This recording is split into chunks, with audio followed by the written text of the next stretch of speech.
لە دوای هەڵبژاردننی پەرلەمانی کوردستان لە 30 ئەیلولی ڕابردوو ئەنجامەکان و نەخشەی سیاسی هەرێمی کوردستان بە جۆرێکدا ڕێژایەوە کە پێکهاتەی پەرلەمان و ژمارەی پەرلەمانتارانی حیزبەکانی دەرەوەی پارتی لە بەرژەوەندی پارتی بن و ئەو حیزبە بتوانێت هاوکێشەکان بە ئاقاری بەرژەوەندیەکانی دابرێت.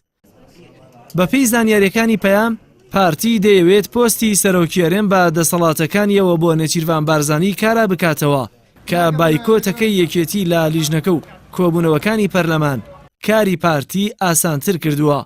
لیژنەی یاسایی 11 ئەندامە و یەکێتی 2 ئەندامی بەرکەوتووە، بەڵام بەهۆی بەشداری نەکردنی یەکێتی لیژنەکە دەبنەوە بە 9 ئەندام. بزوتنەوەی گۆڕان و کۆمەڵ ئیسلامی و نەوەی نوێ 3 ئەندام و پارتی و کەمینەکان 6 ئەندام. ئەوەش زۆرینەی لیژنە و قۆناغی یەکەمی پرسی زیندووکردنەوەی سەرۆکی هەرێم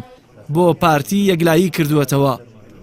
گەرچی پارتی پرۆژە یاسایی بۆ زیندووکردنەوەی پۆستی سەرۆکی هەرێم هەیە و سەرۆکی فراکسیۆنی پارتیش لە پەرلەمانی کوردستان باز لە ڕێکەوتنی سیاسی باش دەکات، بەڵام ڕەنگە ڕێکەوتنی سیاسی لەگەڵ ئەو 4 لایەنەی لە خولی پێشوودا پرۆژە یاساییان هەبووە ئەستەم بێت، چونکە ئەو 4 لایەنە یان دەبێت پێچەوانەی پرۆژەکەی خۆیان بەخواستی پارتی ڕازی بن یان ئەو ڕێکەوتنە سیاسیە بۆ پارتی مەحاڵە. لە خولی پێشووی پەرلەماندا یەکێتی نیشتیمانی 2 پرۆژە یاسا و گۆڕان پرۆژەیەک و کۆمەڵ و یەکگرتووش پرۆژەیەکی هاوبەشیان بۆ هەمواری یاسای سەرۆکایەتی هەرێم پێشکەشی پەرلەمان کردووە. پارتی دەیەوێت سەرۆکی هەرێم فەرماندەی هێزە چەکدارەکان بێت، پەرلەمان لە سەرووی سەرۆکی هەرێمەوە نەبێت، بەڵام یەکێتی و گۆڕان و کۆمەڵ و یەکگرتوو لە پرۆژەکانی پێشوویان پۆستی سەرۆکی هەرێم وەک پۆستێکی تەشریفاتی و پرۆتۆکۆلی ناوهێناوە و لە پرۆژەکانیاندا پەرلەمان دەسەڵاتی لێپێچینەوە و لادانی تەنانەت سەرۆکی هەرێمی هەیە. سەرۆکی ئەنجومەنی وەزیرانیش فەرماندەی هێزە چەکدارەکان دەبێت. ڕەنگە تەنها خاڵێکی هاوبەشی نێوان پارتی و ئەو 4 لایەنەش هەڵبژاردننی سەرۆکی هەرێم و جێگرەکەی بێت لە ناو پەرلەمانەوە. لە قۆناغی دووەمدا گەرە و 4 لایەنەش لەگەڵ پارتی نەکەونە ڕێکەوتنی سیاسی لەسەر زیندووکردنەوەی پۆستی سەرۆکی هەرێم، ئەوە پارتی بۆ یاسانوێیەکەی سەرۆکایەتی هەرێم پێویستی بەوان نییە، چونکە دەرچواندنی یاساکان پێویستی بە زۆرینەی سادەیە. ئەو کات پارتی 45 کورسی خۆی و 11 کورسی کۆتاکان و کورسیەکی سۆشیالیست دەتوانێت زۆرینەی سادە بە ئاسانی دەستەبەر بکات. جایدی لایەنەکانی تر بە یەکێتی نیشتیمانیشەوە کە هێشتا بڕیاری بایکۆتی پەرلەمانی نەشکاندووە دژی یاساکە بن یان بێدەنگبوونیان ڕێککەوتنی ژێربەژێر و نهێنی بێت.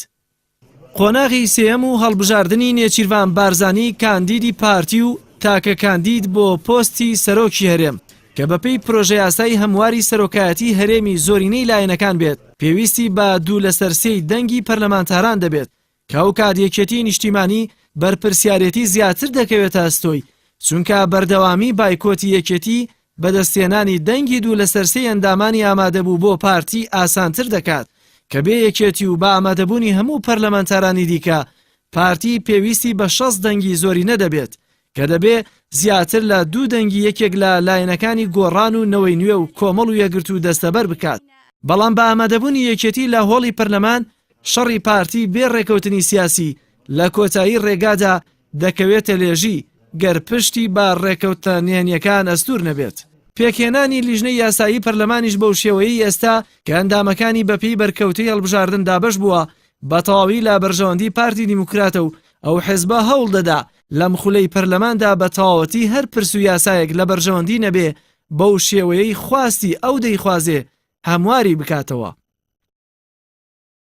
هەموارکردنی یاسای سەرۆکایەتی هەرێم یەکێکە لە پرسە گرنگەکان لای پارتی و دەیەوێ بیکاتە دەستپێکی لیژنەی یاسایی و کاری یەکەمی ئەم خولەی پەرلەمان، ئەویش بۆ ئەوەی بەدەسەڵاتی تەواوەوە